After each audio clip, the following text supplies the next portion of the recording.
अरे तुम आज अकेली? प्रोफेसर साहब नजर नहीं आ रहे?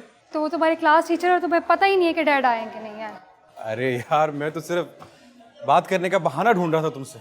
तो इजाजत लेके बात करते ना, ऐसे बेवकूफ़ों वाली बातें करने की क्या जरूरत थी। अच्छा चलो, क्यों नहीं आए? जब से मनान वाला हादसा हुआ है ना, डैड बहुत ज़्यादा सेंसिटिव हो गए हैं, तो वो सारा टाइम उन्हें देते हैं और जो टाइम बच जाते हैं वो यमुना से मिलने चले जाते हैं। हाँ, वही यमुना जिसका डैड की गाड़ी के साथ एक्सीडेंट हुआ है। Oh that Yamuna. लड़की जरा ख्याल रखना कहीं ये ना हो कि छोटी मम्मी घर पे आ जाए। ये तुम क्या बकवास कर रहे हो? ये सब कुछ मैं नहीं सुनती अपनी फैमिली के लिए। अच्छा रिलैक्स, क्या हो गया? हमारा मजाक का रिश्ता भी तो है, मजाक भी तो कर सकते हैं हम। मजाक जो है ना वो अपने हद तक रखो, फैमिली को इन्वॉल्व नहीं करो इन चीजों में। अच्छा ठीक है, रिलैक्स। देखो मैं कान पकड़ता हूँ, उठक बैठक करता हूँ। देखो, कान पकड़ो या पाँव पकड़ो, बस मुझे पढ़ने दो। अरे पढ़ने दो मुझे।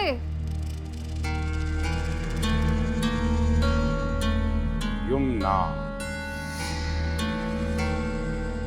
रुशना,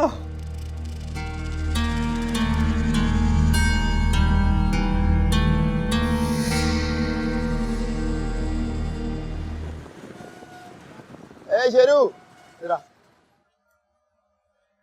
एक कप चाय लेके आ यार। अबे शेरू रुक, एक नहीं 2 कप चाय लाना। ये ले तेरे गाड़ी की चाबी। हो गया मेरा काम। क्या करके आ रहा है? जन्म कुंडली निकालने की। जन्म कुंडली? किसकी जन्म कुंडली? यमुना की। कल तक तो तेरी जुबान रोशना का नाम लेते हुए नहीं थक रही थी, अब ये यमुना कहाँ से बीच में आ गई? बीच में तो आई है, लेकिन मेरे और रुशना की नहीं, प्रोफेसर साहब की और मेरी होने वाली सास की बीच में। मतलब? अरे महीना भर पहले प्रोफेसर साहब की गाड़ी से एक लड़की का एक्सीडेंट हुआ था। लड़की तो बच गई, लेकिन अपना सब कुछ हार बैठी। ये क्या पहेलियां बुझवा रहा है? ठीक से बता क्या मामला है? अरे प्रोफेसर साहब की इश्क में मुब्तला हो गई वो लड़की। क्या सच में? लेकिन यार वो प्रोफेसर इतनी आसानी से पिघलने वाला नहीं है। अरे जानता हूँ, लेकिन पता मैं क्या कर, प्रोफेसर साहब के नाम के साथ उस लड़की का नाम जोड़ ताकि दुनिया थू थू करे। इस उम्र में भी अपनी बेटी की लड़की की उम्र से लड़ा रहा है। इन सब में हमें क्या मिलेगा? ठंडक मिलेगी। मेरे सीने में जो बदले की आग जल रही है ना, उसको ठंडक मिलेगी मेरे दोस्त। अबे मत कर यार, आखिर में तेरा होने वाला ससुर है। अरे तो मैं कौन सा उससे कुछ बता के करूंगा? पर तू करेगा क्या?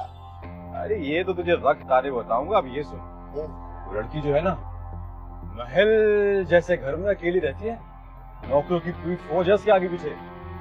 क्या बात कर रहा है यार? मतलब उसके घर में तो नोटों की बारिश होती होगी। नोट छोड़, डॉलर डॉलर। क्या सच में? अरे हाँ, उसके पेरेंट्स बाहर में रहते हैं, कोई बिजनेस करते हैं, बहुत पैसा है। काश उस लड़की का मुझ पे दिल आ जाता यार, मेरी तो रातों रात लॉटरी निकल पड़ती। जब भी मुंह खोलेगा ना घटिया बात ही करेगा। हाँ मैं घटिया बोल रहा हूँ और तू प्रोफेसर साहब के बारे में बड़े रोशन ख्याल का मुजाहरा कर रहा है। चल बकवास बंद कर, अब बता क्या खिलाएगा? ना ना ना ना, अब मैं तुझे कुछ खिलाने वाला नहीं हूँ। अब मैं तेरी दावत उसी दिन करूंगा जिस दिन तुम मेरा कांका यमुना से फिट कर पाएगा। बस। अबे कहाँ जा रहे? चाय के तो पैसे देता जा। अबे सुन, घटिया आदमी।